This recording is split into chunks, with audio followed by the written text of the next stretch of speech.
Hello, everyone. Welcome to CFBBroadcast.com Week 7 review, as we will review the biggest games of the week for Week 7, and we will give our in-depth analysis on each of the games and how the season is going for the Power 5 conferences. We will we will review the top 25 that came out today in the AP. And we will look ahead to the Week 8 games. But I'd have to say that Week 7 didn't disappoint as we reached the halfway point. So the season is officially halfway over. Halfway through. And it just seems like the one thing about, for me, college football is the best sport going. And it'll be hard to top this weekend. This is a good one. It is. It is a good one. I wish it could be like the NBA. It seems like they just finished a month ago and they're already playing preseason games again. But that's another story for another day. Week 7. What's your biggest takeaways? What do you think? Some surprises. Some people don't look like some teams were ready to play. Yep. When we kind of review the games of the week, I think the game of the week that has the biggest national ramifications, Georgia loses at home to South Carolina in double overtime, 20-17. Who saw that coming? Nobody, but maybe the South Carolina fans. I don't even think they did. Maybe some of the diehard South Carolina fans.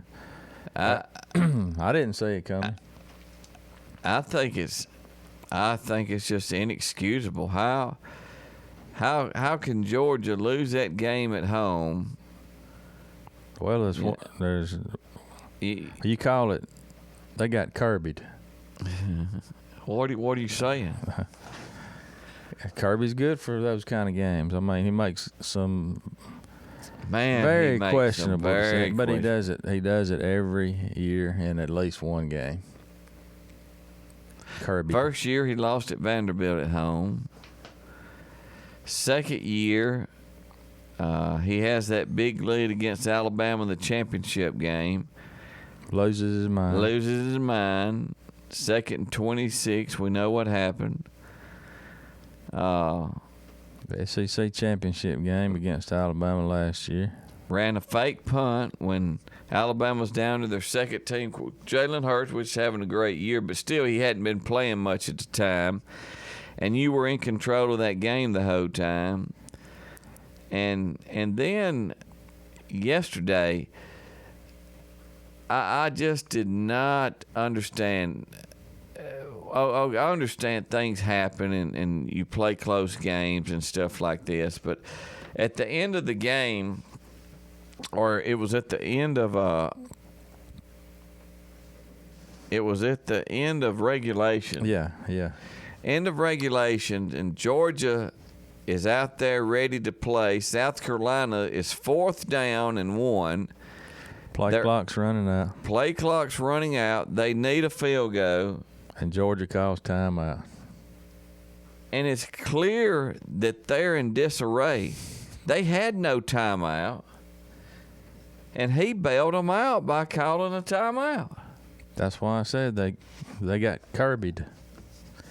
Every year. It happens every year. But even when he was here, and he is so uber conservative. He is so conservative. Even when he was at Alabama, they did not blitz. You remember when we went from Kirby Smart and Jeremy Pruitt. Jeremy Pruitt was a little bit more aggressive play caller. Alabama would blitz more, but what do we call it? Third and Kirby. And I don't get it. Yeah, Georgia helped them out a lot. But I mean, we got to give a little credit to South Carolina. They came in ready. They came ready to play. And I think that shows if you ain't on your game, you know. Yeah, I mean, look at their quarterback. Basically, he got hurt, and he probably could have came back at some point, but he chose to have. And I don't blame him, Bentley. He had seasoned, so they done lost their first quarterback. Second quarterback comes in, he plays good, he gets hurt, and then you're down to your third team quarterback trying to hold on to a lead, beat the number 3 team in the country, beat the team that's everybody has penciled in to win the East at their place.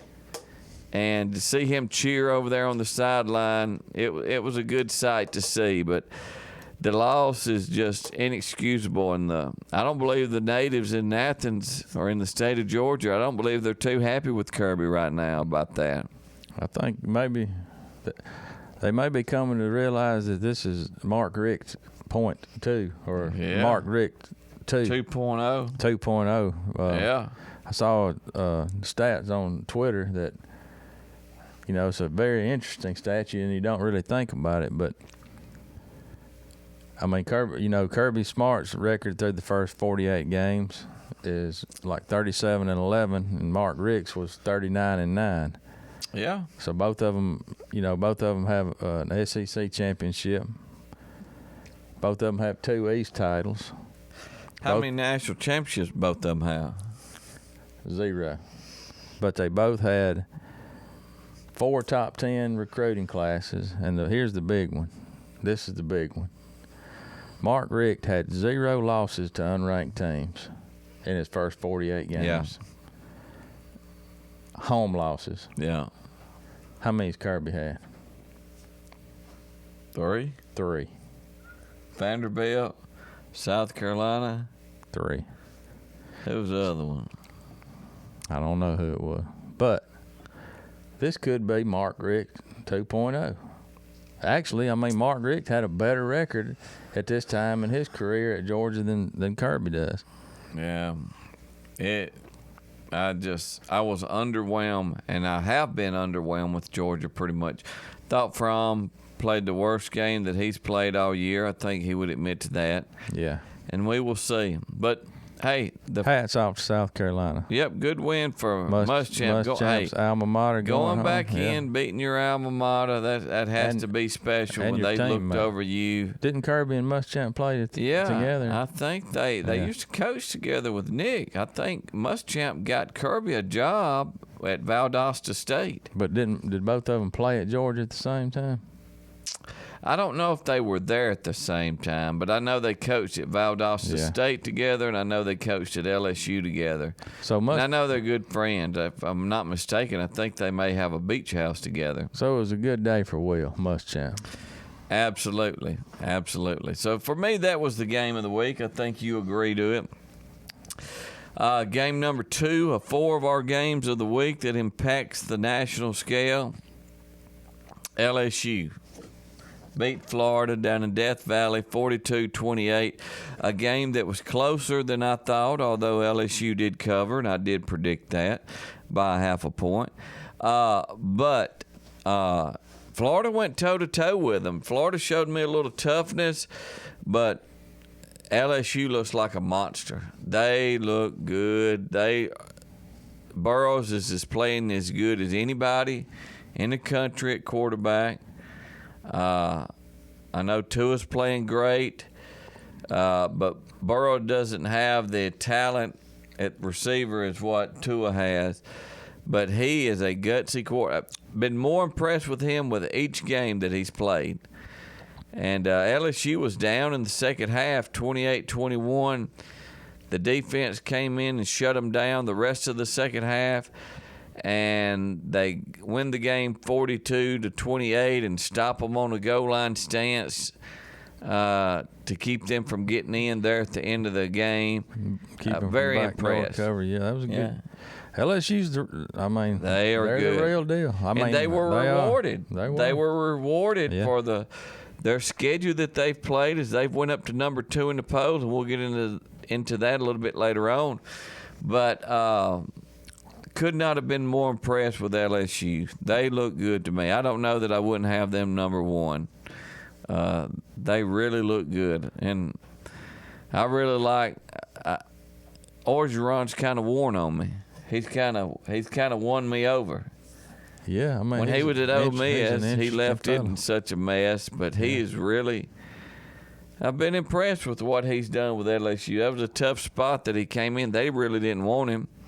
He was kind of the de facto give it to him and get us through nobody whatever's else going on. Nobody else would have it. But they wanted to give it to Herman. He's done good. Herman done jilted better. them. Yeah. And then he beats Herman this year. You got to say what you want to about he's done a good job. But he's done a great job. He has. And LSU they're the real deal. And if you know the story about his wife, how the medical situation she went through, and then for him, it's a real good story, a feel-good story, and I'm happy with they're playing. Yeah, they have changed that offense, and they look to me as good as anybody, and they have done as much to be considered the number one team in the country as anybody. They look good. Their only little chink in the armor is their defense isn't as good as it was. If they had their normal LSU defense with this offense, I think they'd win I think they'd win it all. Well, but their defense is not. There's as another good team year. that fits into that category, and we'll talk to them here in just a minute. But game number 3 of the week, Oklahoma beats Texas, knocks Texas out of any chance to get to the playoffs. Oklahoma was in control of the game pretty much the whole way. Jalen Hurts had a solid performance. I don't see anybody beating them. No, they're not going to beat Texas. Oklahoma. Teams change as the year goes on. People get hurt. Players emerge. But I don't see Texas beating them at the end of the year. I don't even know if it'll be Texas at the end of the year. Could be Baylor. Could be Baylor. Could be. Could be Iowa State. Yeah. So I don't know that it'll be Texas that Oklahoma's playing. I was a little disappointed, and that game really wasn't as good to me as what I had anticipated. I don't know. Maybe I believed in Texas too much. Well, but the game to me really didn't look. I don't know. I just didn't get excited during the game. I didn't feel like it was. It was kind of humdrum. A lot of people were expecting a lot of points. I wasn't. I had the under, and it went way under. So I think Jalen's numbers wasn't quite as good this time. But he played good. He played a better defense. But I mean, if we saying Texas is a better defense. After watching that game again, I thought their defense wasn't that good, but they're really not that. They're really not good. I mean, that's just the way it is. Well, I don't see anybody beating Oklahoma, and if Oklahoma goes undefeated, you can pencil them in the playoff. And if Alabama is there, you can pencil them in. Or if Alabama wins the SEC, you can pencil them in. And you can pencil in an Alabama-Oklahoma matchup. Absolutely. if both of those teams make the playoffs, I don't care. They can say they don't do this, but they will pit Alabama and Oklahoma together in that first round. I don't care. They'll finagle it. They'll finagle it 1 and 4, 2 and 3. It doesn't matter. But they're going to have Alabama playing Oklahoma in that first round just for the story. Oh, yeah. That could be. Absolutely. So that would be good. Game of the week, number 4 for me. Alabama beats Texas A&M 47-28. I didn't really think it was that close.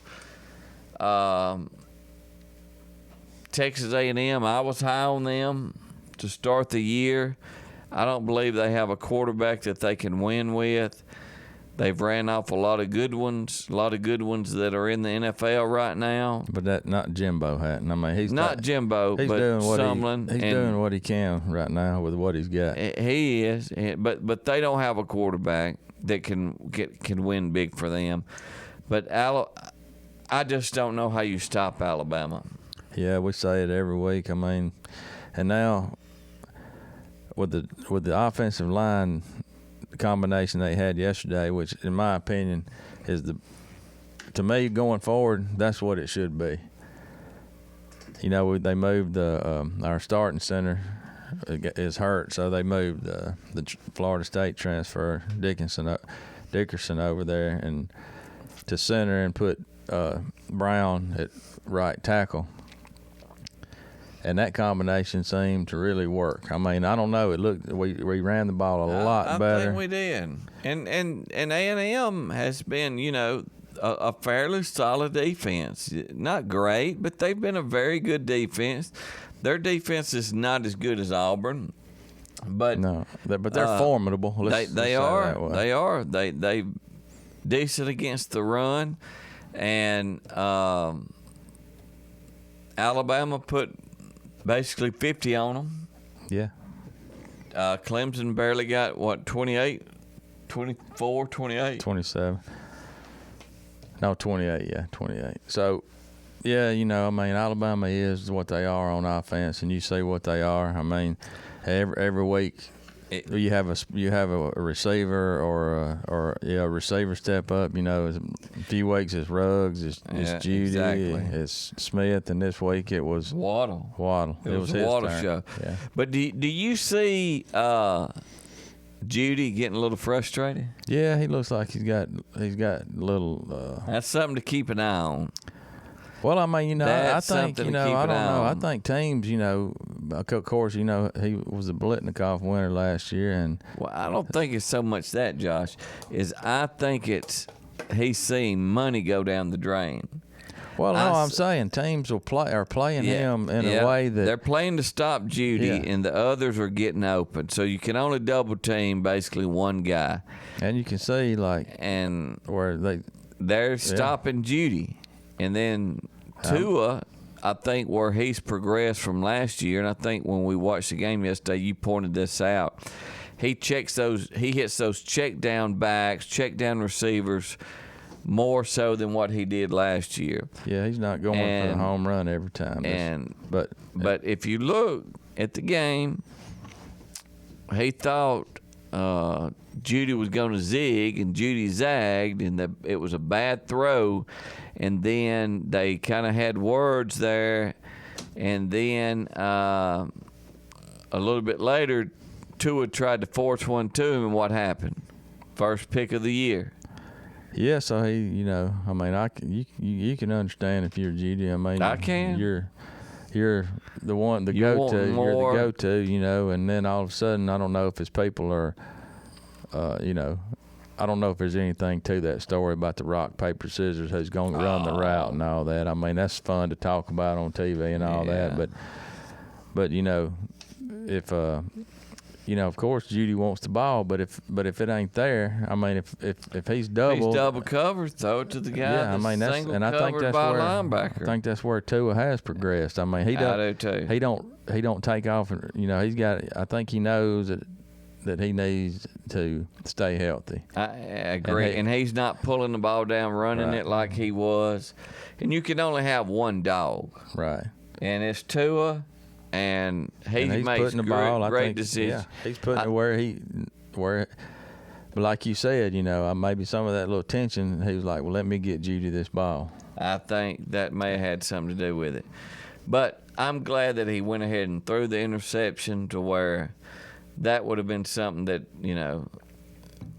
he would have worried about later on as the year went on. So those were the games of the week as far as a national scale. And when we look at the moving from our games of the week to the conferences, ACC, you basically have only Florida State. I know that Florida State is the only unbeaten team. Clemson. I'm sorry. Clemson is the only unbeaten team in the ACC. The only way they are getting a team in the playoff is an undefeated Clemson team, because I believe if Clemson lost now, I do not believe they would be in the playoff, defending champion or not, because they've looked that bad. They defeated a very bad Florida State team yesterday, and how they have fallen as Clemson beat Florida State 45-14. Yeah, Clemson came out with a vengeance after that close call last week with North Carolina. Yeah, they did. They didn't want to leave this one to any kind of doubt. But, like you said, Florida State's just You got to wonder if Taggart's going to make it. I don't know. He may make it to the end of the year, but I think this, just my opinion, this is probably the end of it for him. That's dumpster fire. And for me, I may get a lot of flack, especially being in this part of the country. The Big Ten, best conference in college football right now. They've got, 4 undefeated teams? They've got 4 undefeated teams, and each one of them, Ohio State looked as dominant as anybody. If you're really looking at it on who teams have played, I would probably say LSU and Ohio State has looked better than anybody. But in the Big Ten, you have Ohio State and Penn State. Another and a solid win by Penn State yesterday at Iowa as they beat Iowa 17-12. And if you're an Iowa fan, you have got to feel like you've went back to the 1950s because that is some boring football. It is boring. But they're a good defensive team. But you're not – that was a good win by Penn State. Did you see where the athletic department asked them to take those shirts off? No, I didn't see it. So they had these warm-up shirts. You know, did you hear about the guy that sent the letter to the editorial saying that they were a disgrace, this one player, because of the dreadlocks and the tattoos? Missed the story. So they made a big deal about this, and then now we're talking about Penn State. Penn State, yeah, Penn State. So they wore these shirts that said tattoos, dreadlocks, and we are. And the school asked them to not wear those out there for warm-ups, you know, like when you go out there to do the game. It was a big story. And they did not wear the shirts because of afraid that it was going to be an NCAA violation. But that may be something that galvanizes this team. And we will talk about this a little bit later on. But Penn State has a big game with Michigan this week. And I think that is the time we're going to find out about Penn State. If they go out there and throttle Michigan, I think you can say they're for real. I'm not talking about just beat them. I think they need to go out there and make a statement and bury this Michigan team and put them away.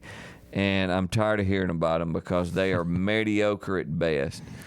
And Penn State looks, I mean, I don't know, something just feels, I mean, that they're good, they're winning, they're good, but something to me don't seem elite about them. Yeah, I mean, I don't know. But when I watch them, they play hard. They play with good defense. We're going to find out. They've got Penn State. They've got Ohio State. Their schedule, they will answer their own questions, if you will. Yeah. So we will see. But I've been very impressed with them.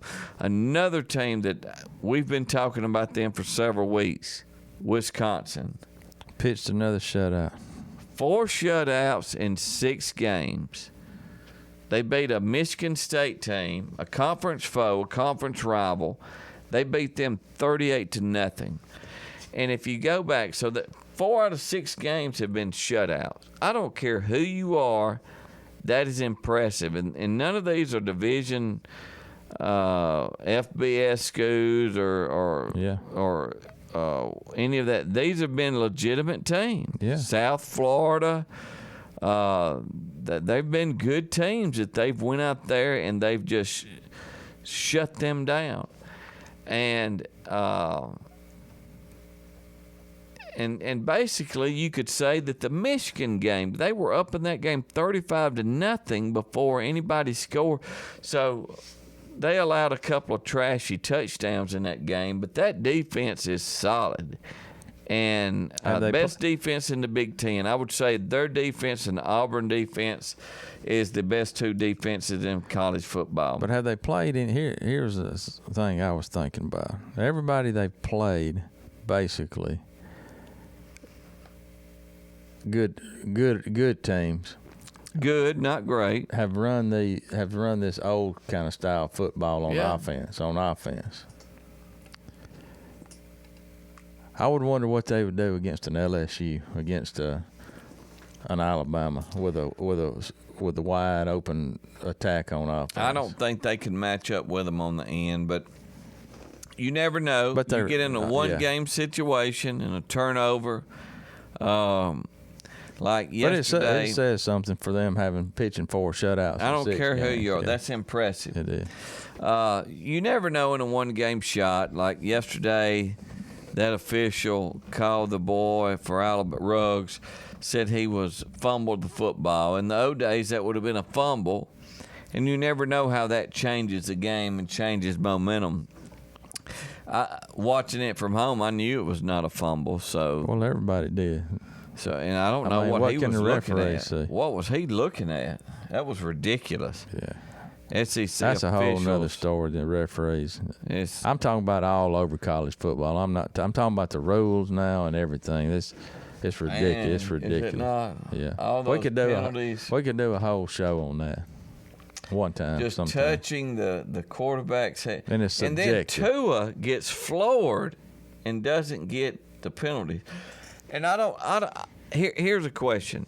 I do not understand. Alabama is the number one team, dominant team in the last decade. And I would be willing to put money on it that Alabama has been penalized more and their opponents less over this 10-year period. And I just don't believe that Alabama is that undisciplined that they get that many penalties. I just don't believe Alabama gets the benefit of the doubt. No, of course, no, they don't, for sure. No. So, anyway. But that's a whole nother story. That's just, football is becoming now where, basically they should just put a black jersey on the quarterback or whatever, a no-contact jersey, and once you touch him, if you touch him, he's down, and that's the end of the play. Yeah, this is ridiculous. You can't even try to block up. You go in there with your hands up in the air trying to bat down a pass, and your hand comes down on top of somebody's helmet, and they give you a 15-yard penalty. Just ridiculous. And I'm not, as being a former official, I just don't know what you're supposed to do. And it goes both ways. I'm not complaining for Alabama.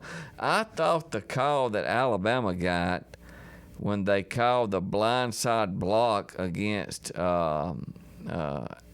Texas A&M, I thought was an absolutely atrocious call. I thought that was a touchdown all day. And if you're going to take that out of football, I just don't know what you're playing. And then Alabama basically ran the same play to Waddle on the other side, and it doesn't get called. So that's what I don't get it. It's just inconsistency, and we can talk about that like in depth later on. But I just don't like the way that's being called. Well, it's just too subjective now. Yeah. All these rules that are changing are just, it's almost like flag football. Yeah. Used to, in the old days, I call it the old days. You was looking for, boy, when you was running through there and you seen somebody not looking. Oh, you was headed for them, Brought the thunder. So, but you can't do it anymore. But it's different. Yeah, it's different. I understand the player safety and all that, but you don't have to play football. No. Nobody's making you play football. No, but I just don't like. I didn't like that call against Texas A&M. I thought that was an awful call, and I understand what you're trying to do. You're trying to clean the game up, but that was a football play. He didn't hit him in the head. He blocked him in the side. But that's neither here nor there. We need to move along. Staying in the Big 12. Big 10, I'm sorry. Minnesota's still undefeated. Who's that? They row in the boat. I hadn't seen them play. They play Rutgers this week. They're going to go to 7-0 after this week. Maybe it's going to be the Big Ten's better not overlook Big Minnesota. Big Ten, I think, has got solid football teams. I think they are the top conference in the. I think the SEC is top heavy. I think the SEC has the best 2 teams in the country, and it's not even close. But I think the Big Ten has more quality top 40 teams. Boy, Minnesota beat the the out of Nebraska. Woo, man, they brought the thunder to them. Is Nebraska happy with Scott Well, Frost? give him another year, then we'll see. Give him another year. It took him a while. We will see how that goes. Big 12, we've talked about them. It's Oklahoma or bust. I don't think Baylor probably does not make it through the weekend this weekend without being undefeated. Oklahoma has to go undefeated to get to the playoffs, and Texas is out. They're the outside looking in to make the playoffs, but I'm not sure if they will be able to do that. Like I said, it may be an Iowa State, maybe Oklahoma State. We'll just have to wait and see. In the Pac-12, we have no undefeated teams. They have no shot to make the playoffs. I would say the best team in the Pac-12 is Oregon. Boy, if they could have beat Auburn that day, they'd be 6-0 right now. Well, a one-loss Oregon, you don't think you get in? I don't think you can get in. No spot for them. I don't think you can get in. Who you going to put them in over? LSU if they lose, or Alabama if they lose? A lot of football left to play. We will see, but I just think the Pac-12 has played their way out. I think Oregon can have a good year, go to the Rose Bowl, have a Rose Bowl victory, and we will see what happens from there.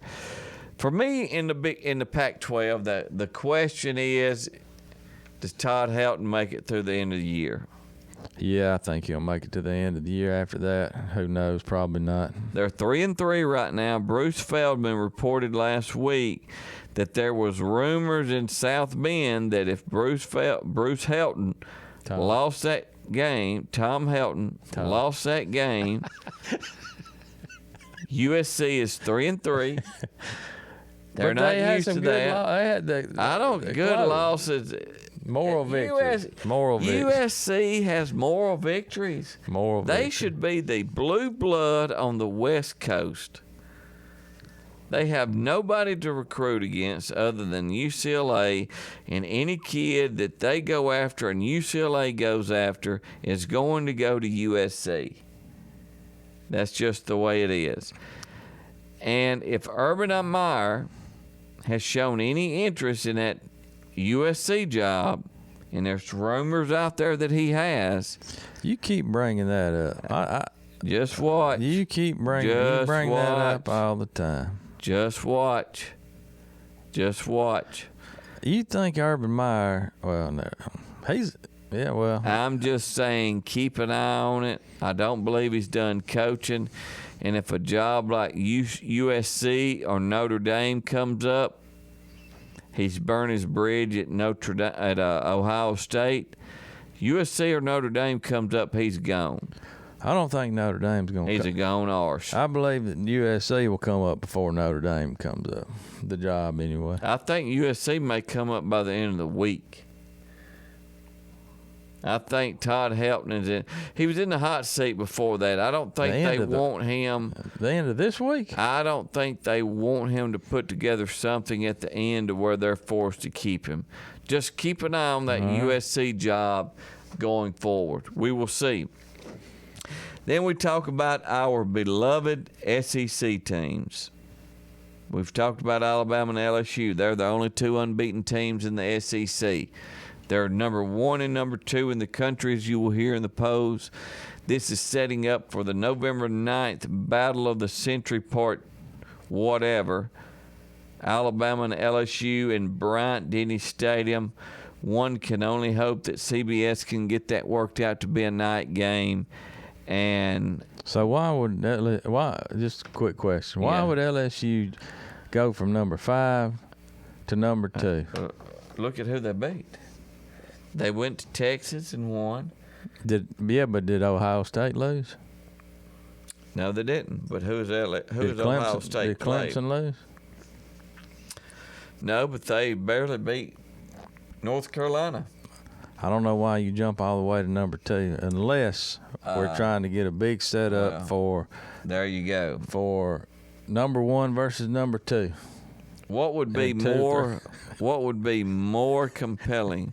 I don't think you can argue LSU. No, I'm not saying they're not best. number 2, but I'm just saying it's kind of strange that these other teams ahead of them haven't lost, and you're gonna put them all the way up to number 2 when what generates most money? Well, yeah, you're right. That's what I'm saying. So there is some, So that they want to have, the promotion, because it looks like, more than likely Alabama's not going to lose this next 2 games. Not going to happen. And more than likely LSU's not going to lose. Not going to happen. Games. So it looks like they're setting up for number 1 versus number 2, game of the century, part 2. Yep. And it's been a long time since 1-9, but 2012. I don't think this LSU is going to be 9-6. They won the last game of the century, then Alabama beat them in 1-9, 2012, and the LSU faithful has never gotten over that, and they believe this year they can beat Alabama, and we will see that they most definitely can. Alabama's defense is the little weak length this year. It's the weakest I've seen Alabama's defense since Saban's first year here. But our special teams, our kicking game is so good they can pull us out of anything. The special team, the kicking, man, that is the worst. You could go and get you a high school kicker, and that's how is it that you can you can recruit all these guys, and they can't get a punter? Well, we were spoiled by J.K. Scott, but Josh, I guarantee you, I could punt the ball better than what he did on those punts yesterday. Yeah, it could not have been any worse. Maybe we need to move on from that. I was making a joke, but no, that's ridiculous. That's going to get them beat. Yeah, in some critical game, I am 50, and if you put me on the 40 and let me kick the football, I could kick the ball inbounds, I think, to the 10-yard line. Well, that's easy to say because you got he's on scholarship. 7 or 8 people coming at you wide open. He's on scholarship. Yeah. Nah. That's ridiculous. Okay. That's ridiculous. You're right. It is. They better get that sewn up. I don't know what they've got to do, but better get that sewn up. So the game of the century will be coming. It's coming. Yeah. Tennessee, big win yesterday. Can they get to 6 and get to bowl eligible? I still don't think so. How many wins is that for them now? They 3-3? 3-3, yeah. Are they 3-3 or are they 2-4? Let's see. I can't remember. I have to look check. And see what they are. But they got Vanderbilt. Vanderbilt's the worst team in the conference. That's going to be a win. They got Kentucky. They can win that game. Where are they going to get 6 wins at? It's going to be tough for them to get 6 wins. I mean, especially with losing 2. No, they've only won 2. They're 2-4. Look at your schedule. Let's look. They'll beat UAB. They can beat UAB. What can they get to 6 wins? Well, let's see. I think that may be the only way that saves Jeremy's job. They got Alabama. No. South Carolina. Where at? It's at Tennessee. Maybe. UAB. Yes. At Kentucky. Yes. Maybe. At Missouri. No. At Vanderbilt at Tennessee. They could win. They win that. They beat Vanderbilt. They can beat maybe Kentucky. UAB. That ain't but 5. Yeah, but that ain't but 5. I ain't 1 but 2. Ain't 1 but 2. Maybe South Carolina. So they got to get 4 more. UAB, Kentucky. They ain't gonna beat Missouri, Vanderbilt. But they got to beat South Carolina at home or Missouri. Doesn't look like it. But as many bowls as we got now, some 5 and 7 teams get in bowls. Yeah, but they ain't getting in. Kentucky, big win yesterday over Arkansas. That probably gave them a bowl game. Arkansas, he may not make it at the end of the year. That's been a disaster. Missouri continues to impress. All they do is win. They beat Ole Miss 38-27. But I will say I'm impressed with Ole Miss. Ole Miss 20-something freshman is playing. They're not going to get a bowl. I don't. No. Ole Miss not going to make a bowl. I don't think. They're 3-3 right now. Yeah. They got to get 3 more victories. A&M, big game this week. They're only a 5-point underdog. That's winnable. At Auburn, they're not going to win. They should beat New Mexico State. They're not going to beat LSU. They get off, then they play at Mississippi State. They can win that game. So if they could win A&M this week, New Mexico State, and Mississippi State, they could get to a bowl game, which would be huge for them, Matt Luke, because the defense at Ole Miss is playing really good. But they I'm not going to throw them out against Auburn just yet. You know, Auburn lost a big player for a few weeks, several weeks. And we know how Auburn does whenever that things don't go their way and they get knocked out early. They could fold. Is that at Auburn or at Ole Miss? It's at Auburn, but I mean, what does that matter? Tennessee beat Auburn last year at Auburn. It's going to be interesting to see this second half how everything folds out. Top 10 biggest moves we've talked about.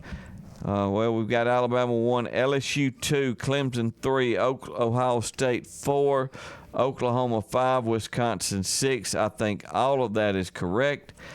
Penn State is 7. What I find interesting is Notre Dame is 8, 2 spots ahead of Georgia, which is 10, which beat Notre Dame, but Notre Dame didn't lose to South Carolina, so that's probably about right.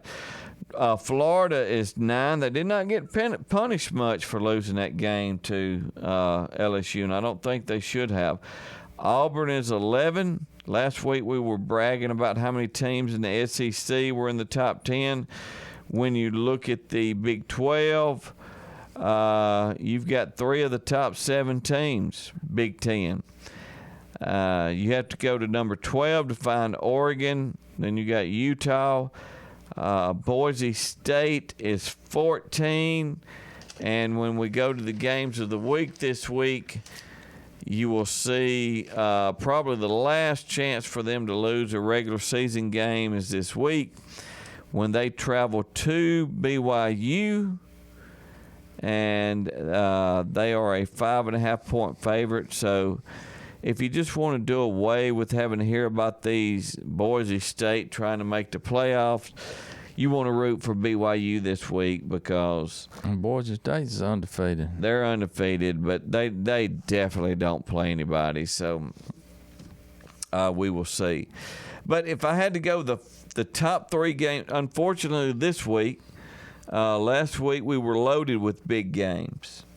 This weekend, we only have a few games between ranked teams or teams that is ranked that is an underdog. Game of the week, Michigan at Penn State. Going to be a whiteout night at Penn State. Penn State is an 8-point favorite, and I expect Penn State to roll and blow the doors off Michigan and maybe put a nail in the coffin in the Jim Harbaugh era. I really think that Penn State is a good football team, and I think that will be on display Saturday night, and we will see. Game number 2, Oregon. We've talked about them. They are a 2.5-point favorite at Washington. And what time is that game? Come on, midnight our time? It's going to be a late one, Pac-12 after dark. Then game number 3, Baylor at Oklahoma State. Baylor's ranked undefeated in the Big 12 is what we talked about earlier. They're an underdog at Oklahoma State. Oklahoma State's a good football team. When we look at the SEC for the coming week, Florida at South Carolina. South Carolina may have do they have the old letdown after the big win? I was going to say that. I think that's an excellent point, JB. But is Florida going to be banged up, or are they going to have a hangover? So I think the team that comes out there Florida is only a 6-point favorite at South Carolina. I love home underdogs. I like South Carolina to cover and maybe win that football game. I like that. Here's another game that's interesting. LSU, big home victory against a top 10 team. Now they go on the road to Mississippi State. LSU's an 18.5-point favorite. I figured it would be more than that. I did too. But I have no confidence in Moorhead. That's what I'm saying. I figured it'd be about 20 to 30 points. I do too. I like LSU big in that game. Yeah. Here's an interesting one. Third Saturday in October. The leaves are changing. Hey, Tennessee had a big Mountains win. is full foliage is the top. It's peaking. Don't be surprised if they come in Tennessee fired at up. Alabama at an 8 o'clock kickoff in Bryant-Denny. Yeah. With the new lights that Alabama's been wanting. They've been wanting to have a primetime game all year. We got to find out from if Devontae Smith is going to be able to play. He was ejected. As our producer, Perry Madison, sent me the article where it talked about Devontae Smith hitting the guy. And is the conference going to step in and perform or add an additional penalty? I don't think so, but we will see. And if he does it really matter? No, they'll just give Jalen Waddle a full. Does it give Waddle more? A full 2 quarters or a whole game to be starting in the slot or in that position. So at this point, it really doesn't matter. But, I will say, if you watch to see what happened, I mean, he shouldn't have punched him. He did get the penalty. He deserved the penalty. But the other guy also punched him in the head, too. And they either didn't see it or they didn't see it or they didn't call it. Well, it's always the second guy that gets called. That's right. But he shouldn't have done it. But whatever. That's what. 35.5-point favorite. I would never lay 35.5 points. I don't care who was playing in the SEC battle. No. Especially Tennessee with a little win. We will see. They'll have a little bit. Alabama wins comfortably, of course, but it's just a question: is it 24-point victory or 42-point victory? So I wouldn't touch that one.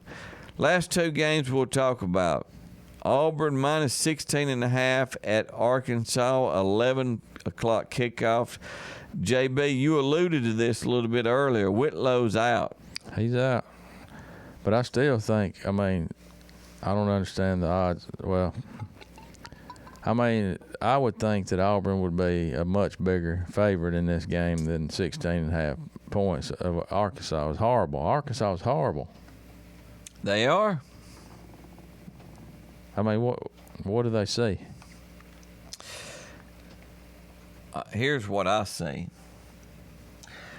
Auburn, Bo Nix, Bo Picks. He throws for about 100 yards a game. They've had to rely on Whitlow to get them out of a lot of trouble. So now you're asking a true freshman that doesn't even look like one of the top freshman quarterbacks in the SEC.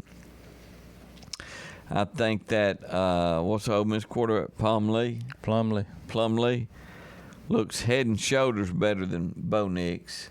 I don't even think it's up for debate. He's getting better passing, but he will run. And how many points do you think Auburn can score?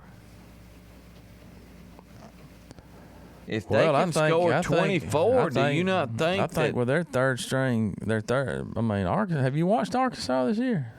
Horrible, terrible. I think that the Auburn's third string running back could. Well, why ain't he been playing? Well, no, I'm saying against Arkansas. Well, I know that, but why have they not played him all year? If he's that good, why did they have to run Whitlow in the dirt? Well, I mean, Arkansas is not good. I'm just telling you Watch that game. To be a little bit more interesting. You not call it, no. Just be a little bit more. Be closer than what? Be closer than what the experts think, as Lee Corso says. Last game, Texas A&M -5.5 at Ole Miss. Normally, I would be all over the Rebels right here, but if you look at the Rebels' last game, here's what concerns me. Ole Miss, the last few games, they had California, at Alabama, Vanderbilt that they blew out, at Missouri. They've not had an off week all year. That's a string of tough games. That's a string of tough games, and I just wonder if that's starting to catch up with them. If they had not had that gauntlet, I would like Ole Miss in that game, but I don't really know right now. We will have to wait and see. I really like the way Ole Miss is playing, though. They're doing. I really like them. They're playing hard, so. And we will see. Alabama. I know I said I wouldn't wouldn't comment on 35.5 points, but I could see it going that way. I could see Alabama winning by 31.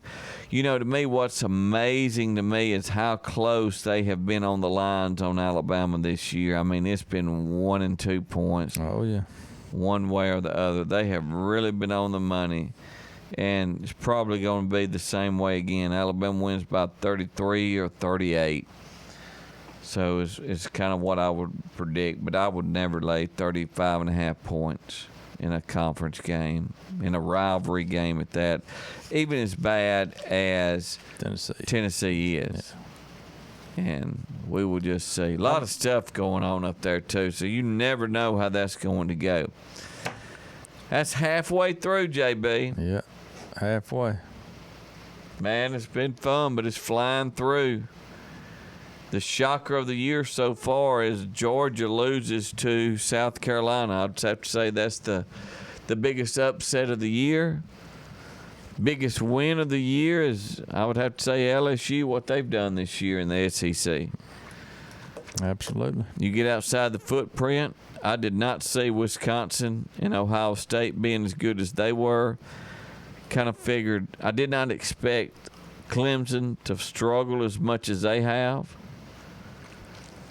But, hey, they don't play anybody. They got a chance to work things out. Yeah. They are the defending national champion, so they should be, until they get beat, You got to give them the benefit of the doubt. Yeah.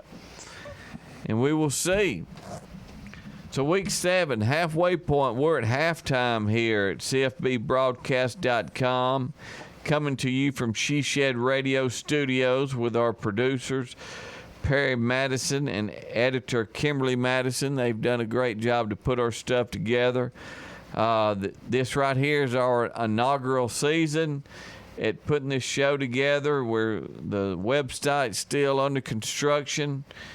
We're hoping to be able to do this for a long time. We really enjoy it. Love to hear back from you guys. Visit our site that is under construction. You can see a few things, CFBBroadcast.com. Like us on Facebook. You can follow us on She Shed Radio as well. Like I said, coming to you live from She Shed Radio Studios in Alabama. We thank you guys very much. Anything from your side, JB? Let's get ready for next week. Get ready for the second half of the season as Week 8 comes on. Not as good a slate, but it's still some good games. Still some good games. We're getting in conference games. Hey, who would have thought Clemson, South Carolina would have beaten Georgia this week? You never know. Yeah. We always have that weekend where a bunch of upsets happen. Yeah. Could that be this weekend coming up? Could be. We always have that crazy weekend. Thank you guys much for listening. Again, check us out, CFBBroadcast.com. Thank you. Keep in touch with She Shed Radio Studios. Kim Spiracy's show comes on this channel as well. We thank you guys much for listening. See you later. Good night.